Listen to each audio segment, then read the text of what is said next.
p.m. Central Daylight Time. At 4:39 p.m. Central Daylight Time, a severe thunderstorm capable of producing a tornado was located near Miller, 47 miles northwest of Mount Vernon, moving northeast at 30 miles per hour. Expected hazards include tornado and ping-pong ball-sized hail. This is a radar-indicated threat. The following impacts are expected.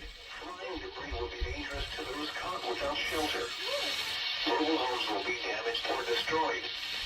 Damage to roofs, windows, and vehicles will occur. Tree damage is likely. Locations impacted include Ash Grove, Miller, Howtown. This includes Interstate 44 between mile markers 54 and 61. This tornado warning replaces the severe thunderstorm warning issued for the same area.